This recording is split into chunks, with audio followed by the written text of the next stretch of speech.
Practice after the scrimmage, correct some mistakes, go back to some basics, start repeating some things, go back through things, and now it's time to become detail-oriented. Start the execution needs to go up, and go back and review everything we do and every detail of everything we do, and be able to control both lines of scrimmage and be able to throw the football, control blitzes, and do what we got to do. And that's what today we went right back to the basics of day one, day two, and repeat right back through the process. Make sure we're doing what we need to do. But pretty solid day, and we'll look at the film, see how practice went. Questions? Watching the film of the scrimmage, what were you pleased with the most when you broke it? I thought some of the older guys played well defensively. I thought Jernigan did. I thought Christian Jones and Telvin played really well. Joyner, Brooks. I'm trying to think who else I'm going through that on that. They jumped out on defense. Offensively, I thought I thought Wilder did some nice things. I thought KB played a solid day. I thought Christian Green had some nice plays. Did a real nice job. Rashad Green had well. Bobo made him and Isaiah made a good bit of plays there. Kerman didn't have as many chances. He had a ball in the two in his hands. Did some nice things. Ryan Green did some nice things. And then Nick O'Leary caught a few balls. Up front, we blocked solidly. I don't know if it's not to our level, in my opinion, but pretty good. Blocking some good people. Defensively, Mario Edwards, I thought played well. Dan Hicks had a solid day. But typical guys, some of the young guys, Jalen Ramsey, I thought he had a chance, but he did some really nice things in there. I think Ronald Darby. I mean, I like a Darby as a young guy because he hadn't been here from the spring. It's really his first time with Coach Pruitt as far as being on the field. But he's really getting back into playing shape, and you see him flying around making plays. Made two really nice hits down the goal line. Broke some balls up. I mean, played a pretty good day. So I overall was pleased. I mean, still a little bit of inconsistency, but that's the first scrimmage. And played a lot of young guys to test them to see if they're the right guys. How much do you think they can help us early? And some of these guys, they're progressing nicely. They really are. E.J. Levenberry and Matthew Thomas for the young linebacker did a real nice job. Both of those guys did a real nice job. How's Cam doing? Good. He's fine. We're just resting him. He'll be fine. He'll probably make another day or two. And might be back on either Saturday, tomorrow, or Monday, because we got these 3 days right here. He's fine, and it's important for us to develop the other left tackle. He was playing his butt off, and it's a couple of nicks and knacks, and he should be ready to go by Monday. And he could go right now. I'm doing this on purpose to make sure I want him healthy, because we got 2 full weeks to prepare. How is Jake doing? Doing well. I like him better outside. I mean, we didn't like him inside. I think he's playing better outside than he did inside.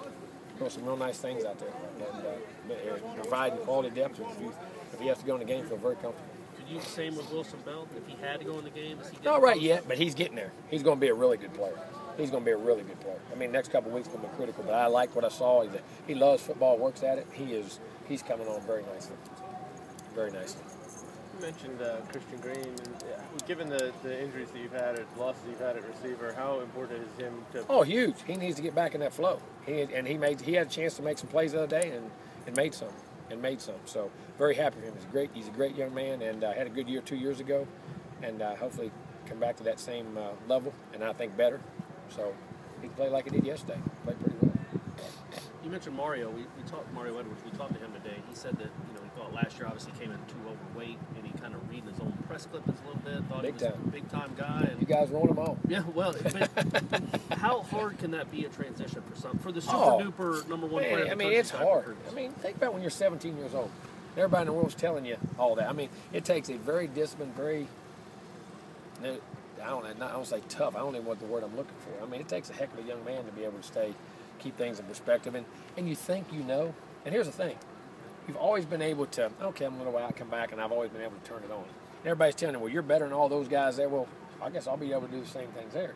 And you get to those levels, and you find out it's a little bit different. There's a lot of number one picks out there. You know what I mean? I mean, there's a lot of number one guys out there. So you have to get back to work ethic, and that's what happened. Reality hit him. But he is a very talented young man. Did it hit him pretty hard? Oh, no doubt. I think it was a shock. And then here's the thing. You build up the expectation, and people put it on you. So you feel like you got to carry that weight, and all of a sudden you don't. And then you feel like you got to find every reason why. And it's never my fault, not that he did that. That's what happens to kids, because the media hypes on him, their hypes on him, their friends are on him, and somebody else is playing and you're not. You know what I mean? It has nothing to do with that. Just you weren't quite ready, you're out of shape or something like that.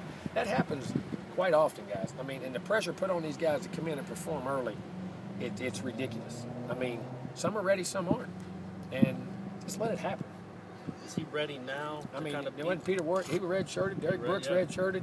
I mean, Randy Moss red-shirted. Ernest Cole's red-shirted. I mean, you go. Charlie Ward didn't play. He was a junior. I mean, you go back. I mean, and I say it, we forget those days. You know what I'm saying? I'm not. It's just a shame.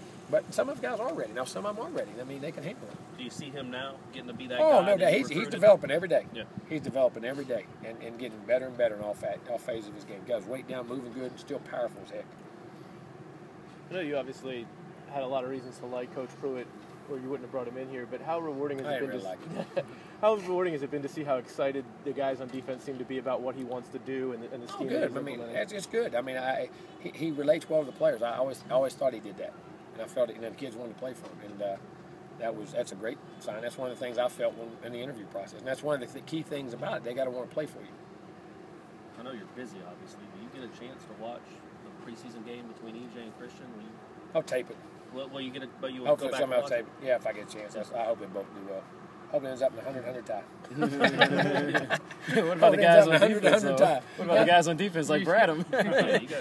Well, he got to stop and tie the game, and Everett got to stop on the other side to tie the game on the goal line. They both stopped 2-point plays. No, but I hope all those guys. You know, Buffalo's got a lot of them. Both those teams, there's about 10 or 11 Seminoles. 12. 12? Yeah. Dadgum, I was one short there. But that's great. It'd be fun to watch. I hope they all do well. What's the latest on Dabra? Is he any update on him? No, he'll be back out. He got a little dinger. He'll be fine in time.